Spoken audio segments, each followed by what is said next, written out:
All right, so I'm making a video here about replacing the battery in the Midas XL4 automation system. You can see here the battery, it's got a little corrosion on it, so it needs to be replaced. I'm not sure if this has ever been replaced, but we're gonna do that right now. So making this video for anyone else down the road who might want to be replacing theirs. So I'm gonna just take this whole thing apart here. I've never done this before, so we're gonna do this together. And yeah, I'm just gonna start undoing these screws here. It seems like these are like stacked on top of each other. There's like 3 or 4 boards, so we're looking to get to that board, but I might also check out some of the other capacitors, and if I have the right capacitors on hand, I might also just change those out too, since capacitors fail over time. So give it a go here.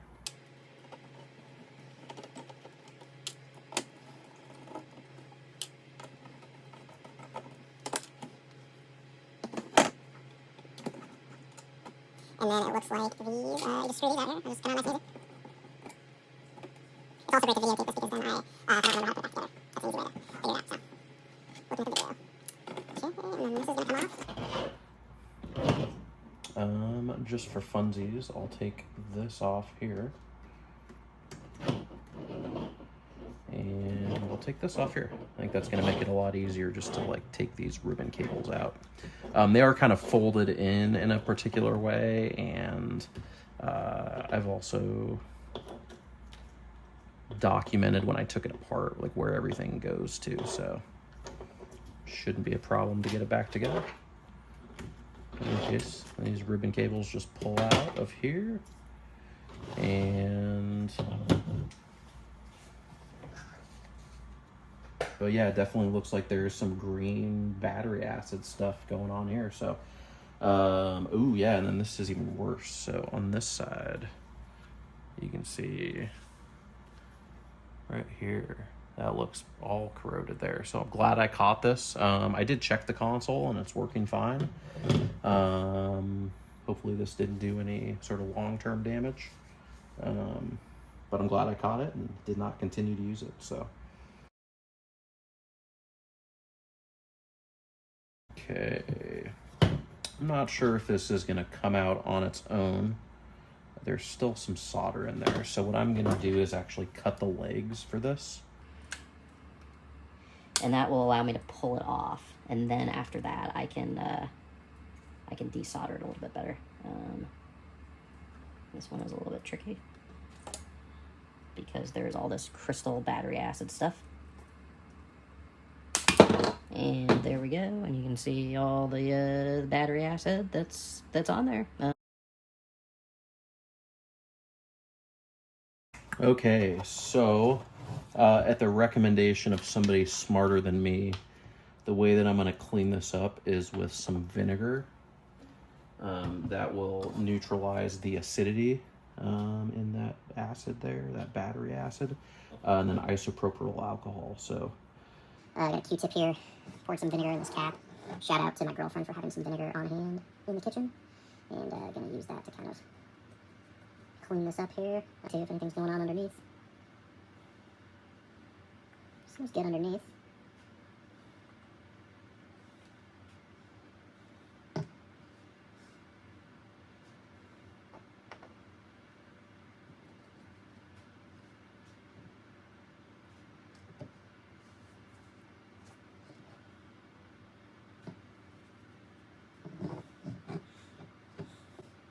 And then there's a little bit of, like, I think the same sort of battery acid right here on this IC. I don't really want to pull it out, but I'm going to try to just, if I can get any of that off, that would be great too. Let's see here. Going to refill the same cap with alcohol here, and use this to try to just clean anything up. There's like some piece of, I don't know what it is.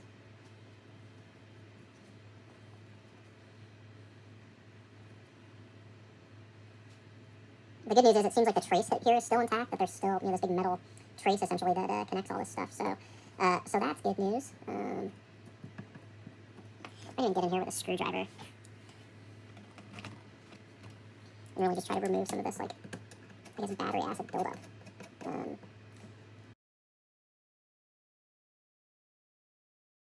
Okay, so then what I'm gonna do is I'm gonna try to take another pass with this desoldering gun. Before I do that, though, I'm gonna add a little bit of solder to these holes here and just really try to loosen it up. Maybe I can even get these out with the soldering iron. These are really feeling like they're coming out.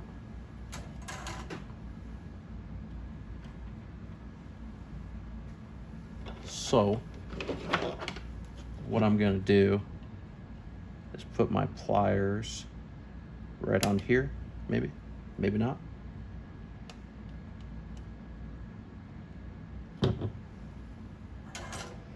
And touch it with the soldering iron, and maybe I can just pull it out like this.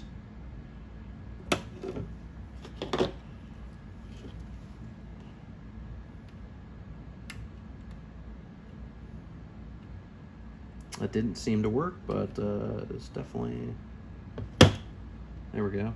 So one of these came out, and the other one, I'm just gonna put a little more solder on here.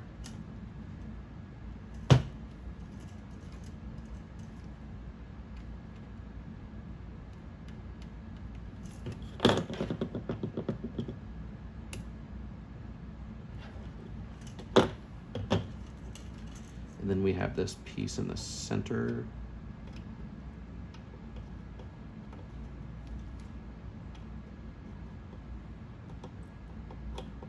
Oh yeah, this one seems like this might want to come out the other way.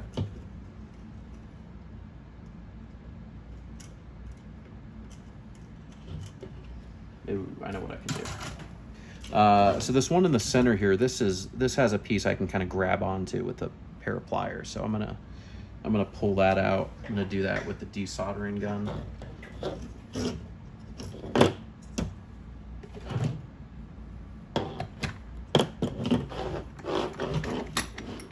I'll even just use this vise just to set it in there, help me hold it up. Yeah.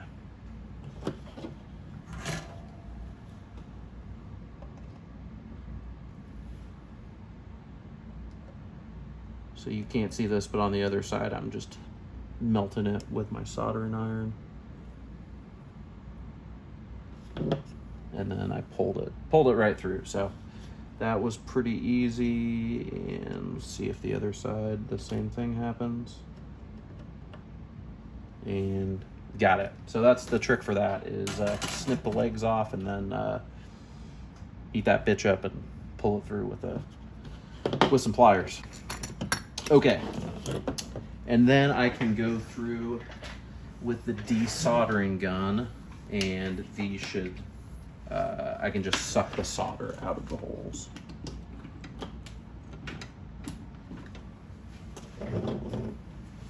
So we'll wait for this to heat up a little bit. I put it on like 2.5, so right around, it says 750 Fahrenheit, 800 Fahrenheit, something like that. Doesn't take long, again, doesn't take long at all to heat up.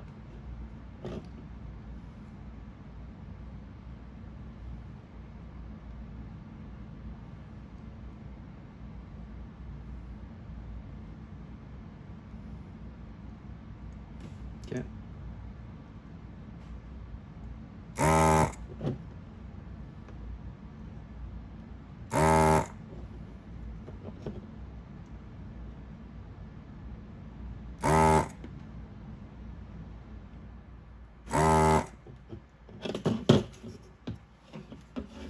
I can also try it on this side.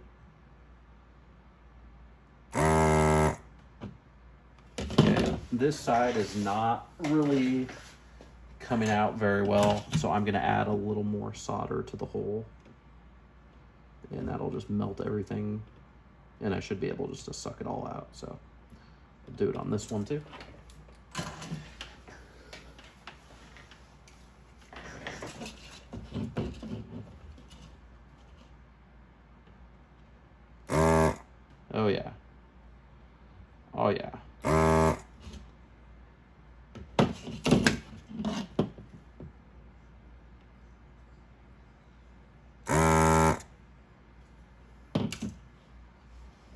A little more in this one.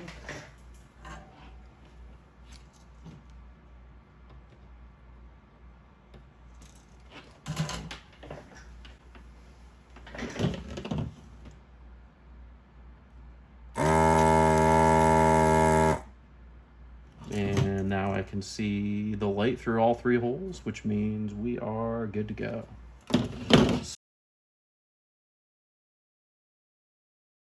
Okay, so then this battery basically just slots in these holes here, like so.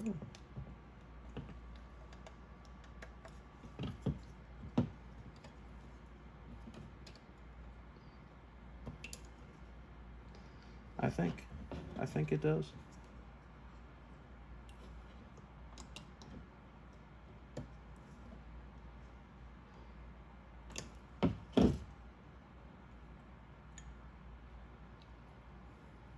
Okay, and so the problem I'm running into, this has more like what I would call these, you know, little legs on it, whereas this new one, it's not fitting in the hole, so we got to figure that out. What I've come up with is a plan here.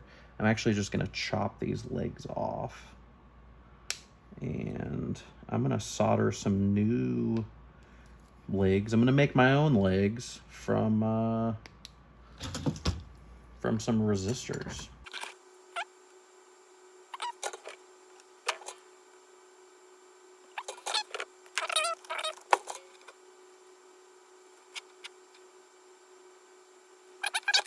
I don't know. Maybe it's kind of a hack job, but I don't know. Seems good to me. It's on there, nice and solid. And these suckers seem sure these will go in. Get all 3 in at the same time. And boom. There we go. Battery is in, the legs are sticking out, so then I will solder these and snip the legs off.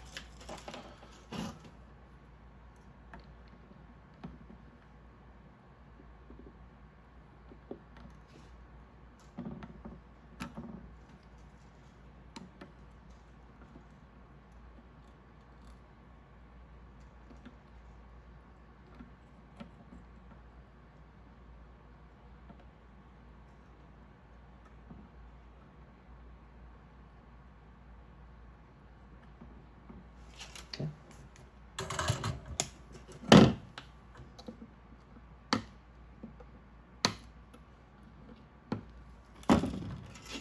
And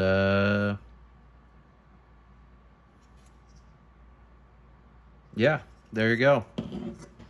Oh, you know what's great about this too, if you do it like this, if you have to replace the battery down the future, down the line in the future, you can just desolder it right there, pull that sucker out. So some people, I know on the Heritages, what a lot of people are doing is they are basically running a wire and like remoting the battery and like taping it up to the console, kind of tucked in where if it leaks, it won't damage anything. I didn't see any extra space in the fader banks of the XL4 to do that. So there might be a way to do that. I don't know, but this is what I'm doing, and you know, I imagine this will be good for 5 or 10 years or so. And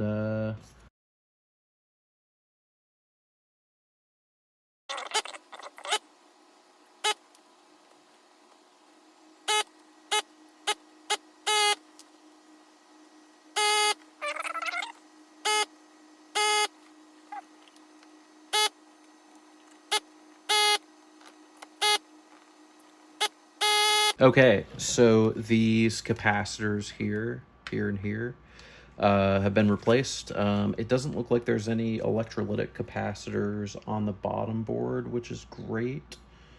Looks like that's so nothing to replace there. This capacitor, this is a 2200 microfarad 16 volt. I don't have any of those on hand, so I'm gonna just leave that one as it is and make a note if I decide to do like a full recap of the console, that maybe I go back in and do this one. So couple more things here. I'm putting this back together. The ribbon cable, this big one, is going to come out of this side, so that's an easy thing to remember. If that's helpful to anybody, if you want to rewind in the video to see how I took it apart, that's probably the best way. The other thing, I'll just mention this, but you can find this out if you scroll back in the video. The standoffs here, the metal one is going to go to this one. So just remember that if you before you put that back together. Seems like it somehow connects the grounds of the two boards. So yeah.